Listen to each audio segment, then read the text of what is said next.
चला तर मग नेक्स्ट लेक्चर बघायचं आहे आपल्याला. लास्ट लेक्चरमध्ये आपण नॅचरल रबरविषयी बघितलेलं होतं. सोबत व्हल्कनायझेशन ऑफ रबर ही काय प्रोसेस आहे त्याबद्दलसुद्धा डिटेलमध्ये स्टडी केली. यानंतर आपल्याला स्टडी करायचं आहे नेक्स्ट रबर. नेक्स्ट रबर आपल्याला स्टडी करायचं आहे बुना यस रबर. ओके. नाव या नावात भरपूर काही आहे. तुम्हाला नावातच याचे मोनोमर्स मिळून जातील. लक्षात ठेवायचं आहे आपल्याला की आपण स्टडी करत आहोत नेक्स्ट रबरविषयी. रबर स्टार्ट केलेलं होतं, त्यामध्ये नॅचरल रबर आपण पहिला पॉलिमर बघितला. त्यानंतर सेकंड बघत आहोत बुना यस रबर. नाव बुना यस रबर. सगळ्यात महत्त्वाची गोष्ट, ज्यावेळेस मी तुम्हाला कोणताही पॉलिमर शिकवायला घेते त्याची प्रिपरेशन स्टडी करायला बोलते, त्यावेळेस सगळ्यात आधी आपल्याला काय माहिती असणं आवश्यक आहे तर त्याचे मोनोमर्स. बघा या नावातच तुम्हाला काय मिळेल, मोनोमर्स मिळतील. सो बुना दॅट मीन्स दिस बुना स्टँड फॉर ब्युटॅडाईन. सो पहिला आपला मोनोमर जो आहे, स्पेशली मोनोमरची गोष्ट करत आहोत आपण, आणि मोनोमर इथे आहे आपला 1,3-ब्युटॅडाईन. स्ट्रक्चर ड्रॉ करणं फार कठीण गोष्ट नाही जर का आपल्याला काय माहिती असेल. दॅट मीन्स आपल्याजवळ काय असेल, मोनोमर माहिती असेल. Plus S stand for styrene. That's it. So काय करायचं आहे सगळ्यात आधी आपल्याला, मोनोमर लक्षात ठेवायचे. मोनोमर कोणकोणते आहे आपल्याजवळ, तर मोनोमर आहे 1,3-ब्युटॅडाईन प्लस स्टायरीन. काय म्हणू शकता, इथे सेम मोनोमर यूज केलेला आहे का, रिपीट होणार आहे का, नाही. इथे काय म्हणायचं मग, हा काय आहे, कोपॉलिमर आहे की होमोपॉलिमर आहे, तुम्ही डिसाईड करा. तुम्हाला सांगितलेलं आहे, मी शिकवलेलं आहे की कोपॉलिमर कशाला म्हणायचं, त्यानंतर होमोपॉलिमर कशाला म्हणायचं. इथे तुम्ही सांगू शकता की हा काय आहे, कोपॉलिमर आहे. Buna S rubber is a copolymer आणि मोनोमर कोणते आहे, one three butadiene plus styrene. One three butadiene plus styrene. आता प्रिपरेशन करायची म्हटलं तर तुम्हाला सिम्पली काय माहिती असणं आवश्यक आहे, स्ट्रक्चर. 1,3-ब्युटॅडाईन स्ट्रक्चर ड्रॉ करणं. जेव्हा मी तुम्हाला सगळं आयुपॅक नॉमेनक्लेचर शिकवलं, स्ट्रक्चरही ड्रॉ करायला शिकवले. कोणतेही तुम्हाला आयुपॅक नेम माहिती असेल तर तुम्हाला स्ट्रक्चर ड्रॉ करता यायला हवं. स्टायरीन नवीन गोष्ट आहे आपल्यासाठी. सो स्टायरीनचं स्ट्रक्चर आपल्याला लक्षात ठेवावं लागेल, बस एवढंच. चला 1,3-ब्युटॅडाईनचं स्ट्रक्चर ड्रॉ करू. But stand for 4 carbon. So 1, 2, 3 and this one is a 4 carbon. Okay. 1 position and 3 पोझिशनला काय आहे आपलं, diene. That means ene stand for double bond. Di आहे, so it is a 2 double bond present आहेत. Correct. लक्षात ठेवा, इयनचा अर्थ काय होतो की डबल बॉन्ड प्रेझेंट आहे या स्ट्रक्चरमध्ये. ईचा अर्थ काय होतो की इट इज अ हायड्रोकार्बन. हा काय आहे, हायड्रोकार्बन. कार्बन आणि हायड्रोजननी बनलेला आहे. सो मला काय करायचं आहे, हायड्रोकार्बन आहे, हा कळलं, कार्बन आणि हायड्रोजननी बनलेला आहे. इयन आहे, दॅट मीन्स डबल बॉन्ड आहे. किती इयन आहे, 2 इयन आहे, diene. Okay. So 2 double bond. कोणत्या पोझिशनला आहे ते 2 double bond, 1 position and 3 position. 1 position 1 number carbon atom, 3rd number carbon ॲटमवर काय आहे आपल्याजवळ, डबल बॉन्ड प्रेझेंट आहे. आणि आपल्याला बाकी काय द्यायचे, hydrogen, CH2, CH. This one is again CH आणि हे CH2. हायड्रोजन कशा पद्धतीनं द्यायचे असतात आपल्याला स्ट्रक्चरमध्ये, तर कार्बनची व्हॅलन्सी फुलफिल्ड होतपर्यंत. या पद्धतीनं मी स्ट्रक्चर ड्रॉ केलं. कशाचं, 1,3-ब्युटॅडाईनचं. प्लस मला स्ट्रक्चर कशाचं ड्रॉ करायचं आहे, स्टायरीन.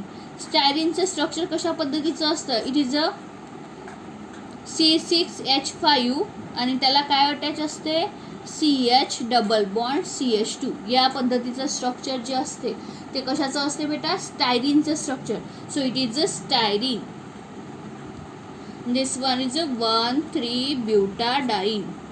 एकदा तुम्हाला मोनोमर कोणते आणि त्याचे स्ट्रक्चर कशा पद्धतीचे आहे हे कळलं तर तुम्हाला नंतर माहिती आहे की पॉलिमर ड्रॉ कसा करायचा. पॉलिमर जर ड्रॉ करायचा असेल तर सिम्पली डबल बॉन्डेड स्ट्रक्चर दिसलं तर तुम्हाला मी काय करायला सांगितलं, डबल बॉन्डला काय करायचं, break. Double bond break, double bond break. Correct. इथला सुद्धा डबल बॉन्ड काय करणार मी, break. Okay, double bond break झाल्यानंतर काय होतं, डबल बॉन्ड ब्रेक झाल्यानंतर या कार्बनची किती होऊन जाईल, एक बॉन्ड, 2 हायड्रोजन म्हणजे 3 झालेत, एक व्हॅलेन्सी काय होऊन जाईल, फ्री. इथे सुद्धा या कार्बनची एक व्हॅलेन्सी काय होऊन जाईल, 1 2 आणि दिस वन इज 3. सो एक व्हॅलेन्सी काय झाली, फ्री. लक्षात ठेवा, हा बॉन्ड ब्रेक केल्यानंतर हा बॉन्ड बनतो कशाने, एक एक इलेक्ट्रॉननी. इथला सुद्धा एक एक इलेक्ट्रॉन. काय होत असतं बेटा, हा इकडे कोणासोबत तरी बॉन्ड बनवेल, हा इलेक्ट्रॉन कार्बनचा, हा इकडे कोणासोबत तरी बॉन्ड बनवेल आणि हे दोघं जण आपापसात बॉन्ड बनवून घेईल. स्ट्रक्चर कशा पद्धतीचं मिळेल, CH2 सिंगल बॉन्ड CH. इथे काय झाले, या दोघांनी काय केले, या कार्बनचा इलेक्ट्रॉन आणि या कार्बनचा इलेक्ट्रॉन यांनी काय बनवलं, double bond CH single bond CH2 आणि इकडे हा कोणासोबत तरी बॉन्ड बनवण्यासाठी तयार आहे, हा सुद्धा बॉन्ड बनवण्यासाठी तयार आहे. सेम गोष्ट आता कोणासोबत झाली, सेम गोष्ट स्टायरीन सोबत सुद्धा करूया. स्टायरीनचं स्ट्रक्चर इथे ड्रॉ करून घेते. स्टायरीनमध्ये सुद्धा काय केला मी, double bond break, carbon hydrogen double bond break केल्यामुळे काय होऊन जाईल, हा CH2 इथला एक इलेक्ट्रॉन, हा इथला एक इलेक्ट्रॉन, हा काय करून हा CH2 काय करेल, इकडे कोणासोबत तरी बॉन्ड बनवेल, इथला या कार्बनचा बॉन्ड ब्रेक झाल्यामुळे. या कार्बनचा सुद्धा बॉन्ड ब्रेक झालेला आहे. सो हा सुद्धा कोणासोबत तरी बॉन्ड बनवेल, म्हणजे हा कोणासोबत बनवेल, याच्यासोबत होता की नाही, हा याचा एक इलेक्ट्रॉन होता. सो हा कोणासोबत बॉन्ड बनवेल, यासोबत. सो अशा पद्धतीनं आपल्याला काय मिळेल, ही गोष्ट n टाइम्स घ्या आणि हे अशाच पद्धतीनं जॉईन करत न्या. जसं मी इथे स्ट्रक्चर 1,3 ब्युटॅडाईनचं ड्रॉ केलं, हा CH2 अगेन कोणासोबत बॉन्ड बनवेल, या CH2 सोबत, CH double bond CH single bond CH2 like that. So this one is 1,3 butadiene styrene, 1,3 butadiene styrene, 1,3 butadiene styrene. या पद्धतीचं स्ट्रक्चर कसं राहील, कंटिन्युअसमध्ये तुम्हाला पाहायला मिळेल. आणि हे स्ट्रक्चर झालं आहे कशाचं, बुना S rubber. This one is a structure for बुना यस रबर. आणि याचा ट्रेड नेम जे आहे ते आहे SBR. and SBR stand for styrene butadiene rubber. It is a styrene butadiene rubber.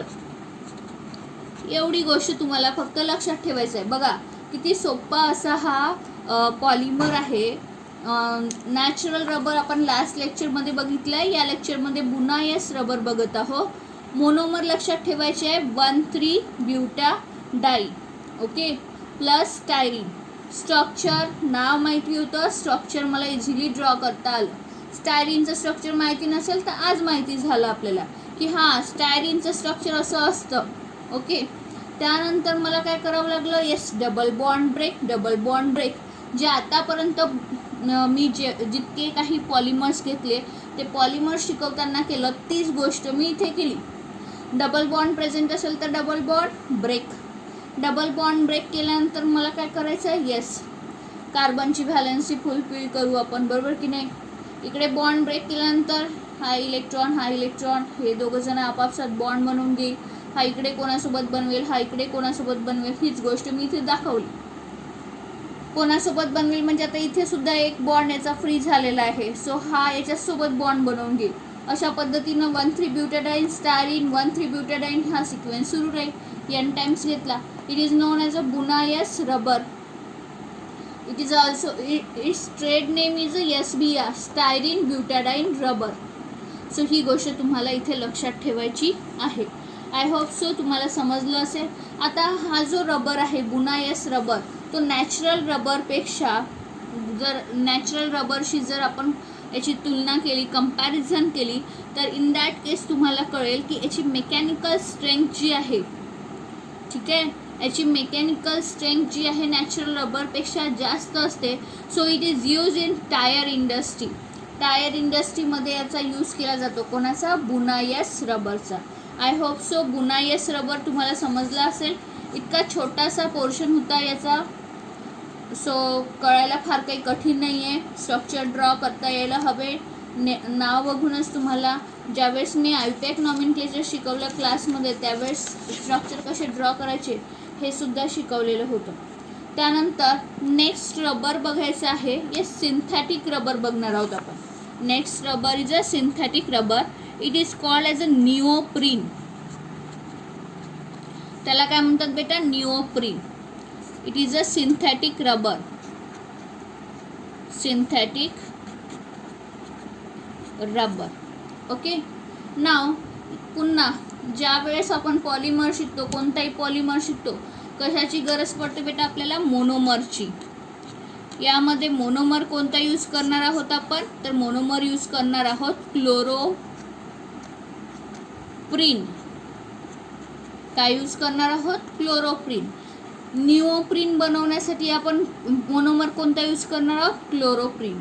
आता हा क्लोरोप्रीन काय आहे तर याचं आपण आयुपॅक नेम लिहू. तर याचा आयुपॅक नेम आहे 2-chloro-1,3-ब्युटॅडाईन. ब्युटाडाईन. ओके. सो स्ट्रक्चर ड्रॉ करता येईल आपल्याला. आता एकदा मोनोमर माहिती झाला की स्ट्रक्चर ड्रॉ करणं सोपं. चला, 1,3-ब्युटॅडाईनचं स्ट्रक्चर माहिती आहे. Yes, 4 carbon atom. सेकंड पोझिशनला क्लोरो. ओके, सेकंड पोझिशनला क्लोरो. 1 पोझिशन अँड 3 पोझिशनला 1 पोझिशन अँड 3rd कार्बन ॲटमवर काय होय? Double bond diene, butadiene. So बाकीचं काय द्यायचं आहे आपल्याला? हायड्रोजन. सो CH2 याची गरज नाही आहे. CH. This one is CH2.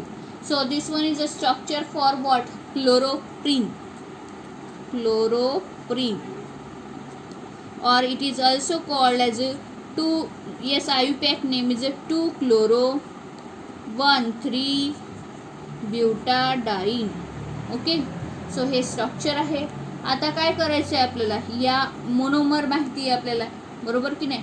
मोनोमरपासून काय बनवायचं आहे? पॉलिमर. करेक्ट. सो पॉलिमरायझेशन करू. पॉलिमरायझेशन करून आपल्याला स्ट्रक्चर कशा पद्धतीचं मिळेल? पुन्हा करायचं काय आपल्याला? Double bond break. Double bond present असतो तेव्हा double bond break. Okay. Double bond break केल्यानंतर तुम्हाला काय करायचं आहे? आता डबल बॉन्ड ब्रेक केला, या कार्बनची एक व्हॅलेन्सी फ्री झाली, हा कोणासोबत तरी बॉन्ड बनवेल. या कार्बनची व्हॅलेन्सी फ्री झाली, हाही कोणासोबत तरी बॉन्ड बनवेल. या कार्बनची व्हॅलेन्सी फ्री झाली, हा कोणासोबत तरी बॉन्ड बनवेल. आणि याची सुद्धा एक व्हॅलेन्सी फ्री झाली, सो हा सुद्धा बनवेल. पण हे जे तुम्हाला मधातले दिसत आहे कार्बन, ते कोणासोबत म्हणजे काय? ते एकमेकांसोबत बॉन्ड बनवेल. आणि स्ट्रक्चर कसं मिळेल आपल्याला? CH2 single bond CCl. इथे काय बनला? डबल बॉन्ड, कारण की एक इलेक्ट्रॉन फ्री झालेला होता इथला. सो डबल बॉन्ड CH2 हा कुठेतरी बॉन्ड बनवत आहे, हा कोणासोबत तरी bond. And this one is N time. So it is a synthetic rubber और it is also called as neoprene. हा जो तयार झालेला आहे हा काय आपला बेटा? निओप्रीन. काय आहे? निओप्रीन. सो लक्षात ठेवायचं आहे आपल्याला, एकदम सोपा असं स्ट्रक्चर आहे. फक्त मोनोमर माहिती असायला हवं. पॉलिमरायझेशन करणं खूप सोपी गोष्ट आहे. Neoprene it is also called as a synthetic rubber. Monomer आहे chloroprene. Its IUPAC name is 2-chloro-1,3-ब्युटॅडाईन. स्ट्रक्चर ड्रॉ केलं मी आणि सिम्पली पॉलिमरायझेशन केलं. जे नेहमी करत आहोत तीच गोष्ट पुन्हा केली. त्यानंतर यामध्ये तुम्हाला काही प्रॉपर्टीज याच्या तुम्ही लक्षात ठेवू शकता. Yes, it is resistance to petroleum, vegetable oil and light as well as heat. लक्षात ठेवायचा हा सिंथेटिक रबर जो आहे तो रेजिस्टन्स प्रॉपर्टी शो करतो to petroleum, vegetable oils, light as well as heat. And that's why it is use for making hose pipes for transport of gasoline and making gasket. So तुम्हाला गॅसोलिनचे जे pipes आहेत गॅसोलिनसाठी, गॅसोलिन transport करण्यासाठी जे pipes बनवले जातात ते स्पेशली या सिंथेटिक रबरचे तुम्हाला बनलेले मिळतील. किंवा इन्सुलेटर केबल्स जे आहे, jacket, belt for power transmission, हे सगळे तुम्हाला या सिंथेटिक रबरपासनं प्रिपेअर झालेले मिळतील. सो याचे काही युजेस हे लक्षात ठेवायचे आहे. त्यानंतर येस ऑफकोर्स तुम्हाला जर इथे जर एक डायग्रामॅटिकली तुम्हाला दिलेलं आहे टेबलमध्ये, टेबलच्या फॉर्ममध्ये, आपल्याला जर निओप्रीन सिंथेटिक रबरचं व्हल्कनायझेशन करायचं असेल तर कशा पद्धतीनं करू शकतो आपण. वल्कनायझेशन ऑफ निओप्रीनचं वल्कनायझेशन प्रोसेस समजली असेल. म्हणजे आता सिंथेटिक रबरला सुद्धा मी काय करणार आहे, थोडं इम्प्रूव्ह करणार. ओके, इम्प्रूव्ह करणार कशासाठी, त्याची क्वालिटी थोडी जितकी आहे त्याच्यापेक्षा आणखी वाढण्यासाठी.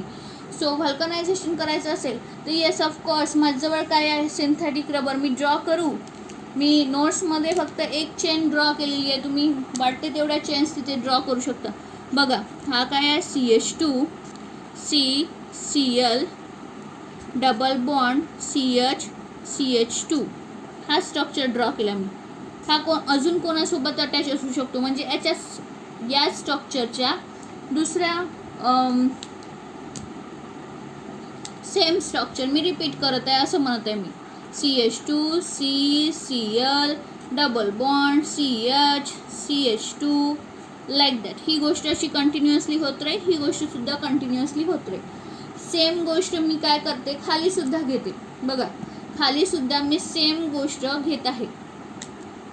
Plus what, CH2 CCl double bond CH CH2.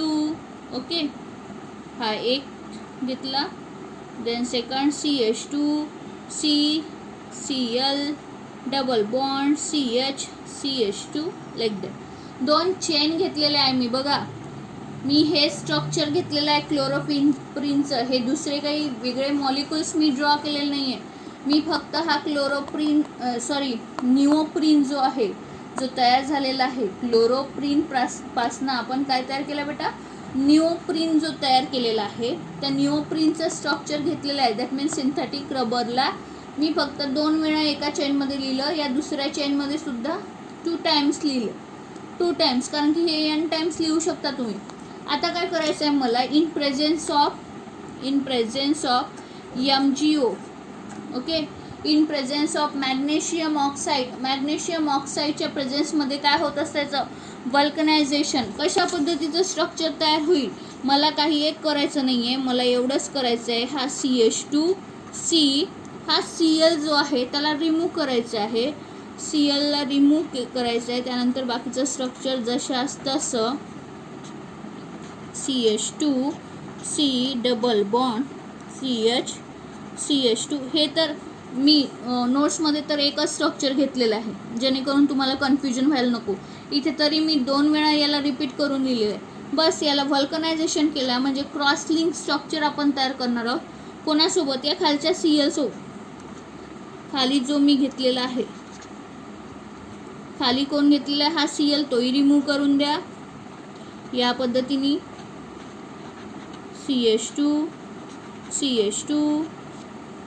C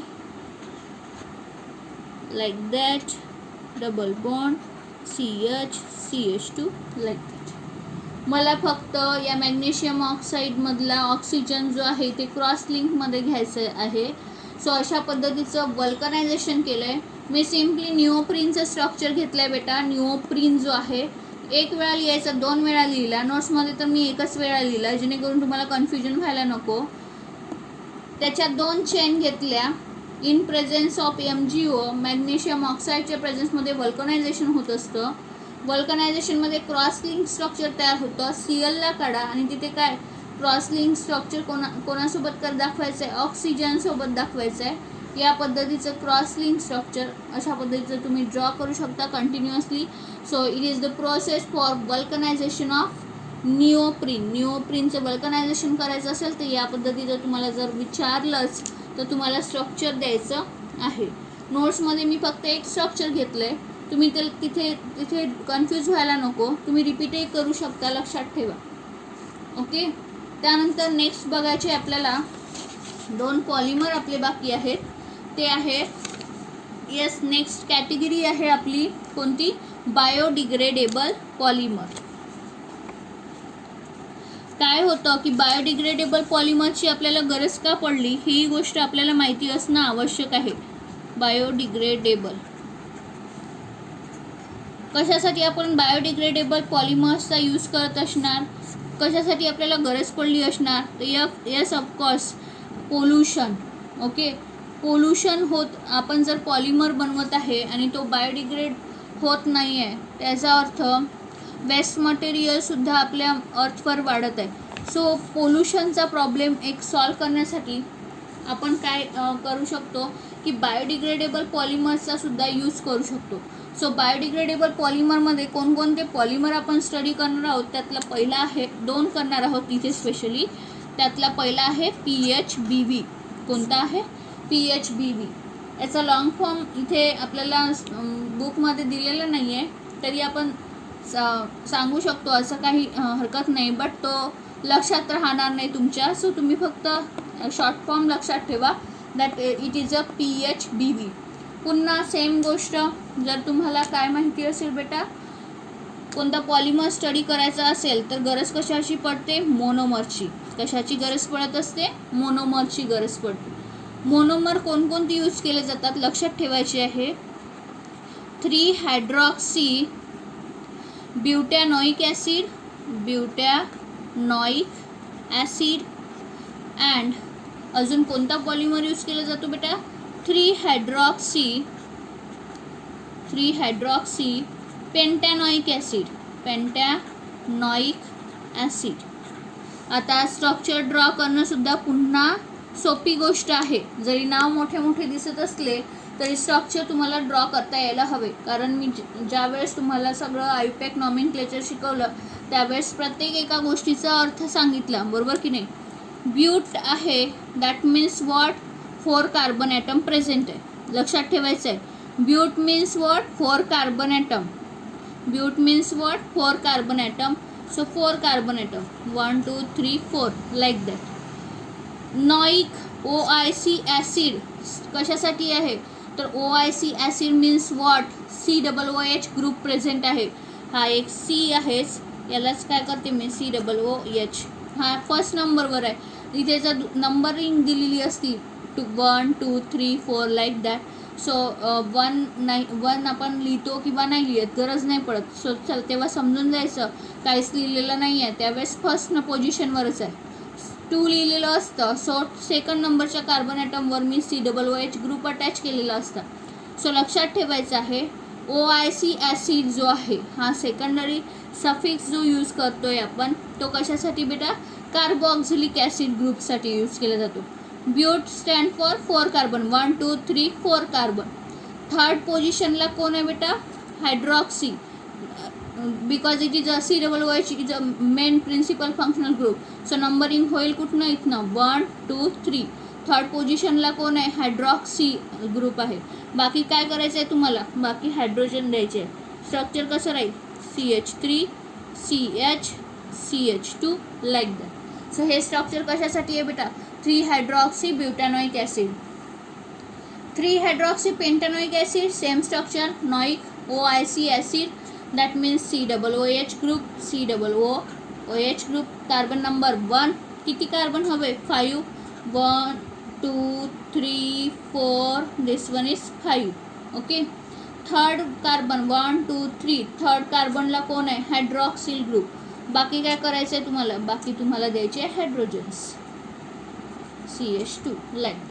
so this one is a structure for three hydroxy pentanoic acid. I hope so structure तुम्हाला समजलेले असेल. नाव बघून आपल्याला स्ट्रक्चर ड्रॉ करता यायला हवे आणि हे सगळं काही मी तुम्हाला शिकवलेलं आहे.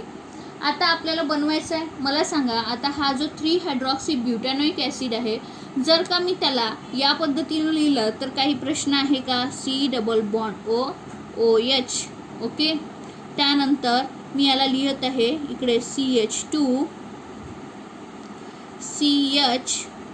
मी OHला या बाजूने लिहित आहे. बघा हा जो कार्बन ॲटम आहे थर्ड कार्बन ॲटमवरचा OH त्याला अटॅच आहे आणि कोण अटॅच आहे? CH3 अटॅच आहे आणि CH3ला या पद्धतीनं खाली लिहित आहे. तर स्ट्रक्चरमध्ये काही वेगळी गोष्ट होत आहे का? 1 2 3 4 या पद्धतीची स्ट्रेच चेन राहत नाही का? राहते, बरोबर की नाही? मी शिकवलेलं आहे. सो लक्षात ठेवायचं, हे स्ट्रक्चर OHला खाली न लिहिता OHला साईडला लिहिलं आणि OHच्या जागी CH3ला लिहिलं तरी स्ट्रक्चरमध्ये काही फरक पडणार आहे का? नाही. बट मला इथे जेव्हा मी PHBV बनवेल तर या पद्धतीनं स्ट्रक्चर जर ड्रॉ करत असेल तर मला सोपं जातं, म्हणून मी या पद्धतीचं स्ट्रक्चर काढलेलं आहे इथे. सोबत तुम्हाला काय करायचं आहे, 3 हायड्रॉक्सी पेंटॅनॉइक ॲसिडचं स्ट्रक्चर ड्रॉ करायचं आहे आता आपल्याला.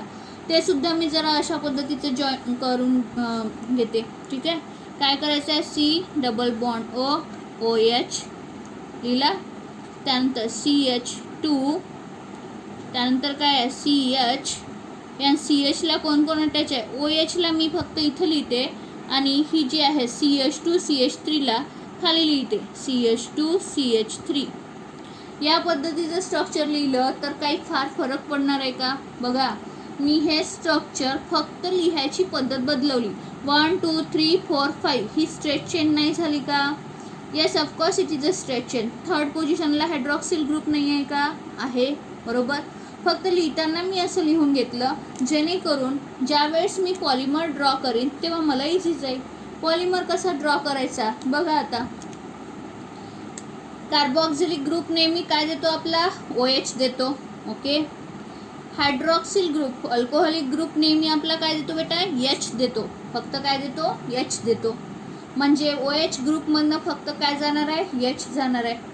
सेम गोष्ट इकडे बाजूलाही करून देईल. OH ग्रुपमधनं फक्त काय जाणार आहे? H जाणार आहे. COOH ग्रुपमधनं काय जाणार आहे? तर OH जाणार आहे, बरोबर की नाही? सो मला जर आता इथे पॉलिमर फॉर्मेशन करायचं असेल तर पॉलिमर कसं फॉर्मेशन करील? इथे कोण आहे? O. ओके. इकडे काय आहे आपल्याजवळ? CH. This one is CH3 CH2 C double bond O. इथे काय बाकी राहिला? O CH CH2 CH3 CH2 C double bond O. OH तर गेला, म्हणून मी या पद्धतीची लाईनिंग देऊन देते आणि या गोष्टीला मी कशा टाइम्स लिहिते? N टाइम्स लिहिते. असं जर का मी लिहत असेल देन या पद्धतीचं जर का मी लिहत असेल N टाइम्स देन व्हॉट? हा काय झाला माझा? Yes, polymer. ही गोष्ट आता रिपीट करत जाणार म्हणजे माझा पॉलिमर बनला. So it is a PHBV. हा कोणता पॉलिमर आहे बेटा? PHBV.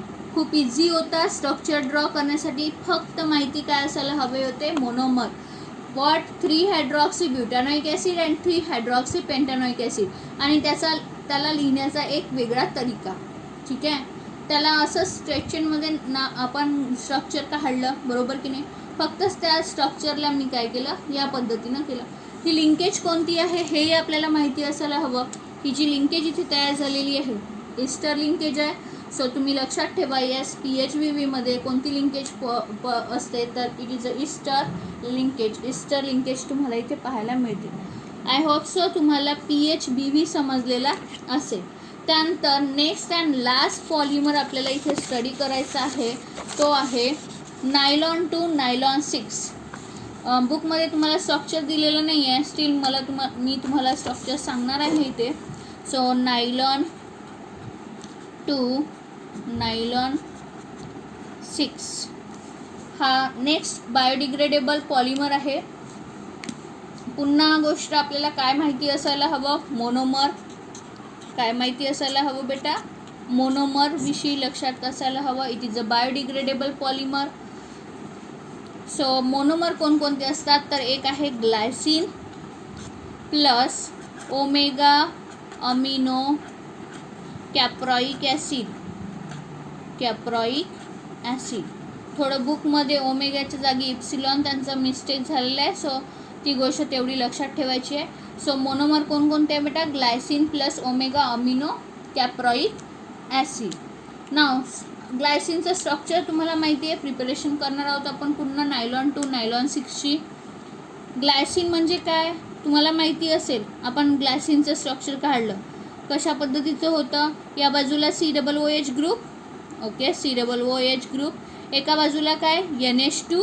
येस, एका बाजूला NH2 अमिनो ॲसिड ग्लायसिनचं स्ट्रक्चर काढलं होतं की नाही, फर्स्ट अमिनो ॲसिड. आणि इथे काय होता, वर हायड्रोजन, दॅट मीन्स एक हायड्रोजन. आणि जर इथे मी अजून खाली जर आर ग्रुपच्या जागी हायड्रोजन यूज करत असेल तर ते काय होऊन जाईल माझं, ग्लायसिन. त्याचा आर ग्रुपच्या जागी CH3 लावलं असतं तर ॲलॅनाईन. सो ही गोष्ट तुम्हाला लक्षात ठेवायची आहे. So it is a glycine. कशाचं स्ट्रक्चर आहे बेटा, ग्लायसिनचं स्ट्रक्चर आहे. त्यानंतर मला कशाचं स्ट्रक्चर ड्रॉ करायचं आहे, omega amino caproic acid. So 6 carbon atom जर का प्रेझेंट असेल कोणत्या स्ट्रक्चरमध्ये त्याला म्हणतात कॅप्राइक. 5 कार्बन ॲटम असेल तर व्हॅलरिक ॲसिड. ओके, व्हॅलरिक म्हणतात. सो लक्षात ठेवायचं आहे, 6 कार्बन ॲटमसाठी काय म्हणतात, कॅप्राइक. 5 कार्बनसाठी म्हणतात व्हॅलरिक. सो लाईक दॅट तुम्हाला लक्षात ठेवायचं आहे. सो ते स्ट्रक्चर कसं असतं, NH2 CH2/5 C double bond OH. हे कशाचं स्ट्रक्चर आहे बेटा, ओमेगा अमिनो. ओमेगा अमिनो का म्हटलं, yes, carbon number 1, alpha beta gamma like that omega. Okay, so तुम्हाला ओमेगा अमिनो कॅप्राइक ॲसिड कशा पद्धतीनं ओमेगा नाव दिलं आहे आपण, तेच आपला सिक्वेन्स अल्फा असतो, बीटा असतो, गॅमा असतो, लाईक दॅट. एक हा जो 6 नंबरच्या कार्बन ॲटमवर NH2 ग्रुप अटॅच दिसत आहे. So it is a omega amino caproic acid. So करायचं काय तुम्हाला, सेम थिंग जे नेहमी करत आलेले आहेत. बघा, COOH ग्रुप काय देतो, OH. NH2 काय देईल आपला, हायड्रोजन. इथला काय गेला, एक हायड्रोजन, बरोबर, इथला एक हायड्रोजन.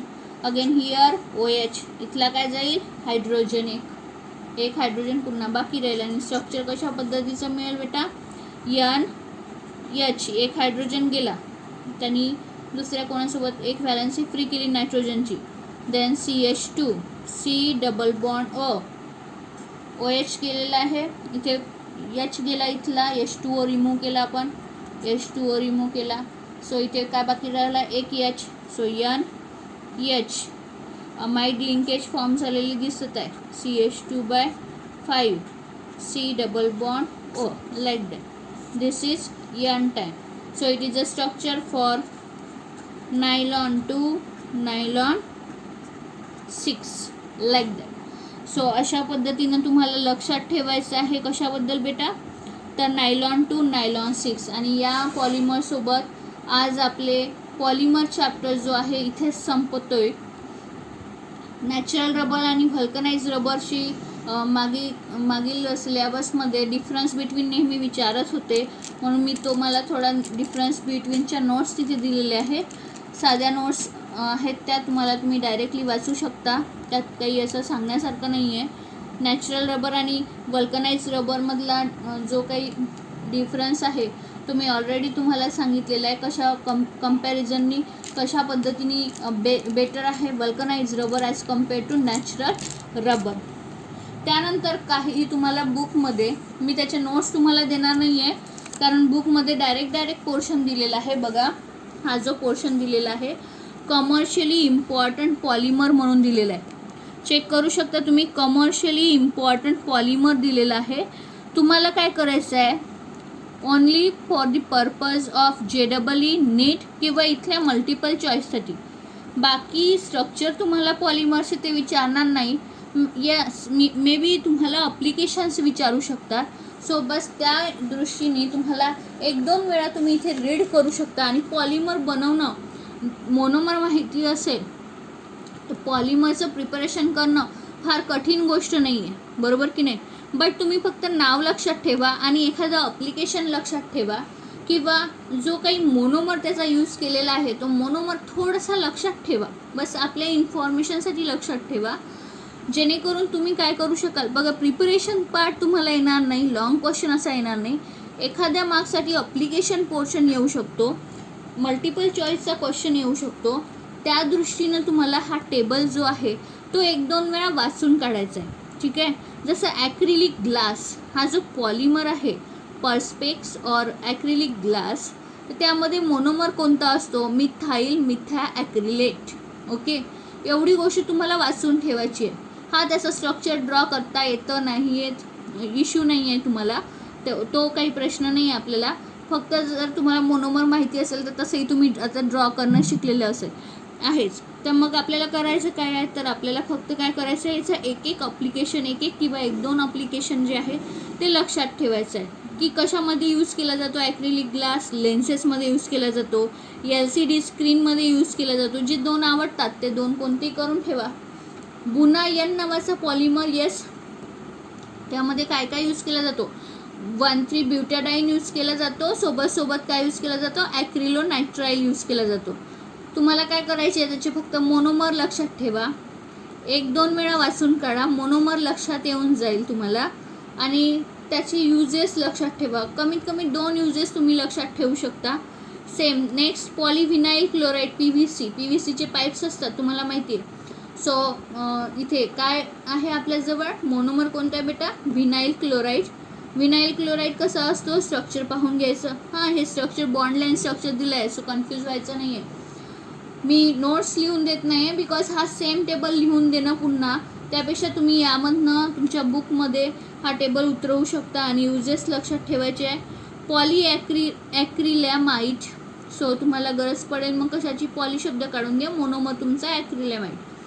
युरिया फॉर्मॅल्डिहाइड रेझिन्स, याचं स्ट्रक्चर वगैरे मागच्या सिलेबसमध्ये होतं, यामध्ये आपल्याला सिलेबसमध्ये दिलेलं नाही आहे. सो त्यामध्ये युरिया आणि फॉर्मॅल्डिहाइड असतं. तुम्ही फक्त एवढा मोनोमर लक्षात ठेवा, पॉलिमर नाही लक्षात ठेवला तरी चालेल. आणि 1-2 युजेस लक्षात ठेवा. ग्लिप्टॉल, त्यानंतर पॉलिकार्बोनेट अँड थर्मोकॉल. ओके, सो या पद्धतीनं तुम्हाला लक्षात काय ठेवायचं आहे बेटा? तर लक्षात ठेवायचं आहे फक्त आणि फक्त मोनोमर तुम्ही वाचून घ्या, जेणेकरून येस तुम्हाला जर म्हटलं की थर्मोकॉलचा मोनोमर कोणता आहे, तर styrene is a monomer, CH double bond CH2. तुम्हाला स्ट्रक्चर स्टायरीनचं ड्रॉ करणं शिकवलंच मी. So styrene is the monomer for thermocol. Okay, so ही गोष्ट तुम्हाला लक्षात ठेवायची आहे. अँड इथे तुम्हाला काही युजेस 2-2 युजेस तरी लक्षात ठेवायचे आहे. आय होप सो की हा टेबल तुम्ही 1-2 वेळा वाचाल चांगला. मोनोमर फक्त तुम्ही याचे वाचून ठेवा आणि 2 युजेस. पॉलिमरचं स्ट्रक्चरही वाचायची गरज नाही, मोनोमरचे स्ट्रक्चरही करायची गरज नाही. फक्त मोनोमर कोणते, बस एवढी गोष्ट तुम्हाला लक्षात ठेवायची आहे. हे मागच्या सिलेबसमध्ये होते सगळे. युरिया फॉर्मॅल्डिहाइड, त्यानंतर बुनायन, ओके, त्यानंतर PVC. फक्त ते तुम्हाला फक्त म्हणजे स्ट्रक्चर ड्रॉ करायला नव्हतं, फक्त PVC विषयी फुल फॉर्म पॉलिव्हिनाइल क्लोराईड और काय युजेस असतात हेच लक्षात ठेवायला होतं मागच्या सिलेबसमध्ये सुद्धा. PVCचं बुनायन डिटेलमध्ये होता. युरिया फॉर्मॅल्डिहाइड रेझिनसुद्धा जशा पद्धतीनं आता होता त्या पद्धतीचं मागील सिलेबसमध्ये तुम्हाला पाहायला मिळेल. सो या पद्धतीनं तुम्हाला फक्त आणि फक्त मोनोमर कोणते एवढी गोष्ट तुम्ही काय करायची आहे, लक्षात ठेवायची आहे. मोनोमरचे स्ट्रक्चर लक्षात नाही ठेवले तरी चालेल आणि युजेस लक्षात ठेवायचे. आय होप सो तुम्हाला हा चॅप्टर आवडला असेल, समजला असेल. फक्त आणि फक्त 4 लेक्चरमध्ये हा जो आहे रिड्यूस फॉर्ममध्ये असल्यामुळे 4 लेक्चरमध्ये आपला हा संपलेला आहे. नाहीतर 8 लेक्चर्स तरी आपल्याला लागले असतेच कशासाठी, पॉलिमर कंप्लीट करायला. सो आय होप सो तुम्हाला हा चॅप्टर आवडला असेल, समजला असेल आणि तुम्ही चांगल्याने याचा अभ्यास करून ठेवा. बिकॉज इतका छोटा चॅप्टर पुन्हा भेटणार नाही तुम्हाला 3 or 4 मार्क्स जर कवर करायचे असेल तर. सो आय होप सो तुम्हाला समजलेलं असेल.